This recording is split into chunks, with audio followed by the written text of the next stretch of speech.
Olá, queridos irmãos e irmãs, graça e paz. Vamos orar em nome do Senhor Jesus. Bem-vindo, bem-vinda ao nosso canal. Que esse novo dia seja um dia de alegria, de boas notícias.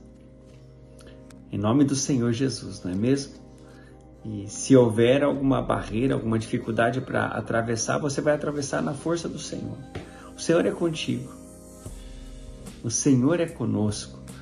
O Senhor ama os seus filhos, por isso nos deixou a sua palavra, essa fonte de vida, de orientação para tudo o que nós precisamos fazer.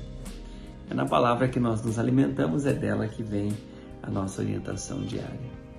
Evangelho de Lucas, capítulo 24, eu vou ler aqui o versículo 30 e 31.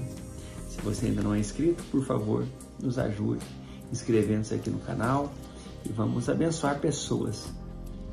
Revelações recebidas, quando queima o coração, a gente lembra de alguém, vamos encaminhar, porque certamente Deus quer usar esta ferramenta e quer usar a tua vida, tá bom?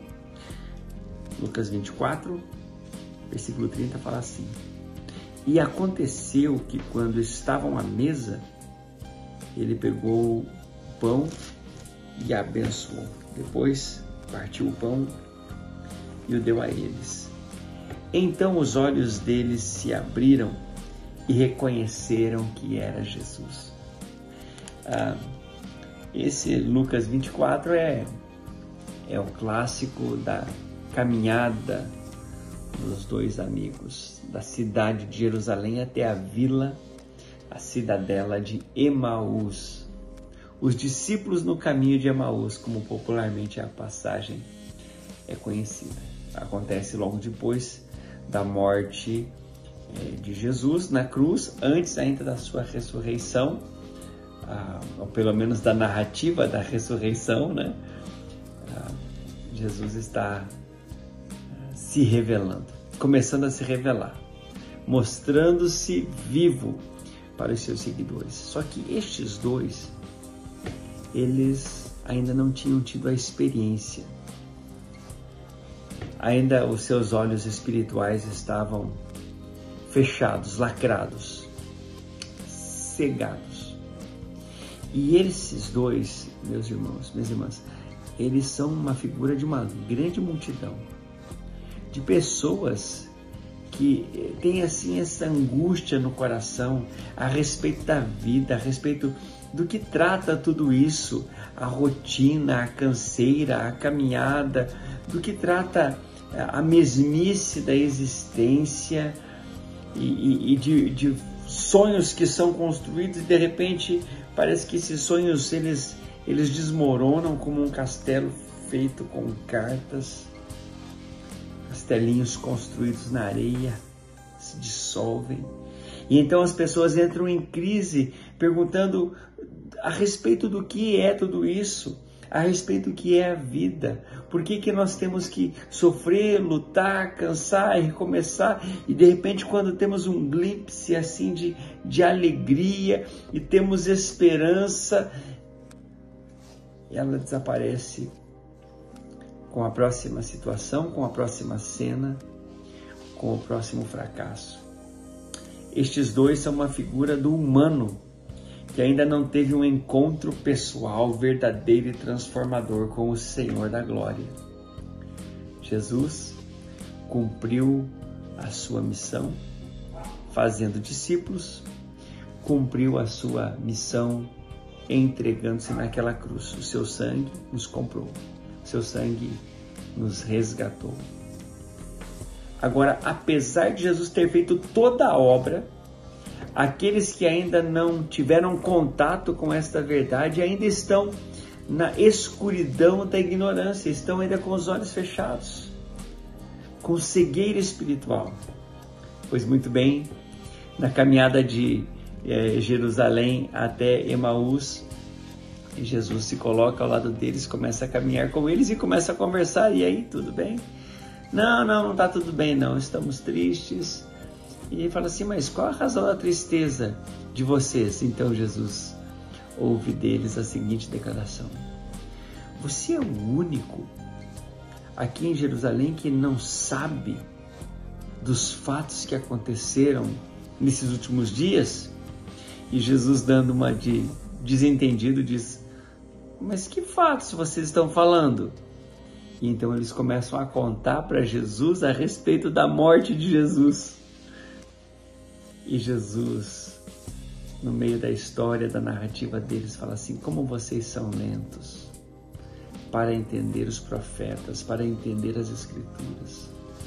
Como vocês são tardios em crer em tudo o que foi escrito. Essa é uma palavra incrível.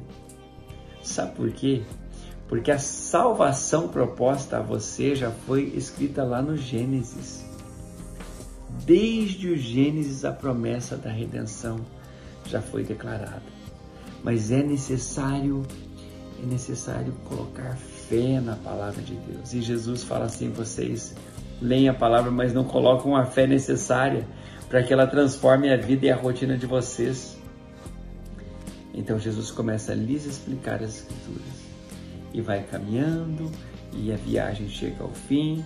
Jesus vai adiante, e eles falam assim: não, chega de viajar, já é tarde, está escurecendo, venha descansar e venha repousar em nossa casa.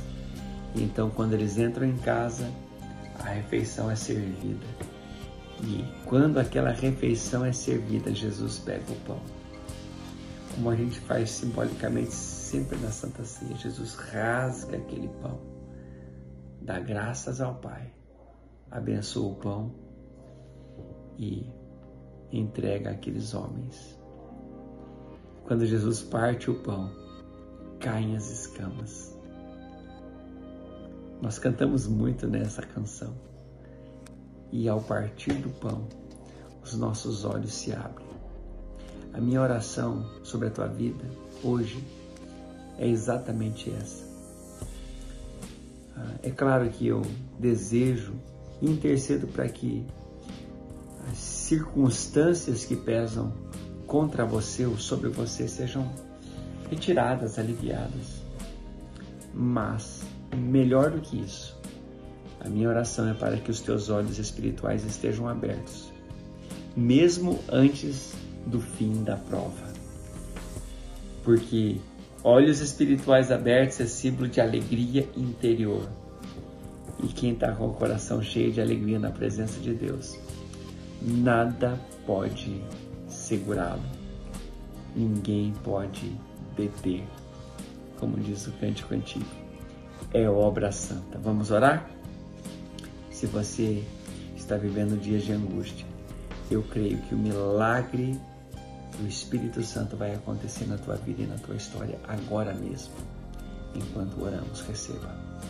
Deus querido, eu abençoo o teu povo e intercedo em favor daqueles, Senhor, que agora estão com os olhos cobertos de escamas e no meio da adversidade que enfrentam não conseguem perceber que ao lado, bem ao ladinho desta pessoa, está o Cristo vivo, ressurreto, vencedor, mais do que vencedor, ali estendendo a mão para dar-lhe a vitória. Pai querido, eu abençoo o teu povo e que o dia de hoje seja um dia de grandes revelações dos teus caminhos e das tuas promessas. Assim eu abençoo o teu povo e aquilo que o teu povo se propõe a fazer. Seja assim, meu Deus, meu Pai, a tua bênção, em nome de Jesus. Amém. Amém. Desfrute desse milagre, da alegria de uma visão espiritual aberta e esclarecida. Forte abraço.